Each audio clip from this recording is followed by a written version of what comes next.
Hi masters, అందరికీ నమస్కారము. మనము జీవిత ధ్యేయం బుక్ నుంచి రోజు కొద్దిగా తెలుసుకుంటున్నాం కదా. ఈరోజు మరికొద్దిగా తెలుసుకుందాం. ముందుగా బ్రహ్మర్షి పితామహ దంపతులకు నమస్సుమాంజలుడు.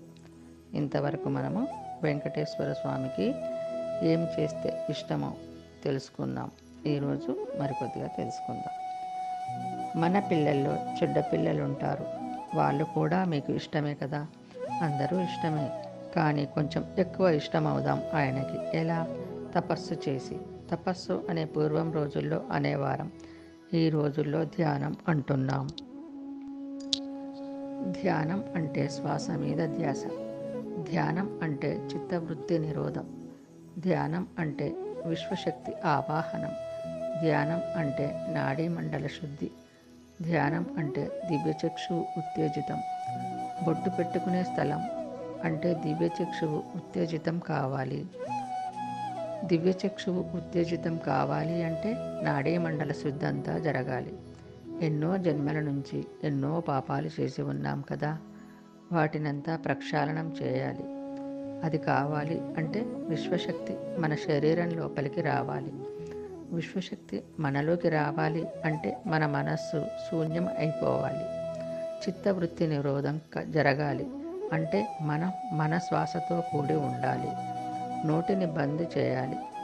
రామ మంత్రం, కృష్ణ మంత్రం, భగవద్గీత, బైబిల్, ఖురాన్ ఇవన్నీ కూడా మైండ్లో ఉండకూడదు. ముక్కు అనేదే పిరమిడ్.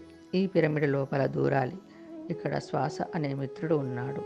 మనం మన శ్వాస యొక్క సతి కావాలి. మనం శ్వాస యొక్క పుత్రులం కావాలి. శ్వాసపుత్రుడు, పవనపుత్రుడు కావాలి. మూడవ కన్ను తెరుచుకుంటేనే మనం సత్యాన్ని చూస్తాం. రెండు కళ్ళతో అసత్యాన్ని మనం చూస్తున్నాం.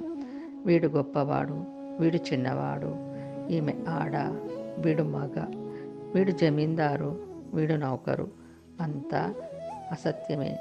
నిత్యమైనదే సత్యం, అనిత్యమైనదే అసత్యం. ఒకప్పుడు బీదగా ఉంటాడు, రేపు వెంటనే ధనవంతుడవుతాడు. ఇప్పుడు బ్రతికి ఉన్నవాడు వెంటనే చస్తాడు. ఏది నిత్యం? ఆత్మ అంటే నిత్యం, ఆత్మ అంటే సత్యం. కనుక ధ్యానం చేద్దాం. ఓకే మాస్టర్స్, ఈరోజు ఇంతటితో ముగిద్దాం. రేపు మరికొద్దిగా తెలుసుకుందాం. అందరికీ ధన్యవాదాలు. బ్రహ్మర్షి పితామహకు నమస్కారములు. మనమందరము ధ్యానము, స్వాధ్యాయము, సజ్జన సాంగత్యము, శాకాహారము పాటిద్దాం, స్ప్రెడ్ చేద్దాం.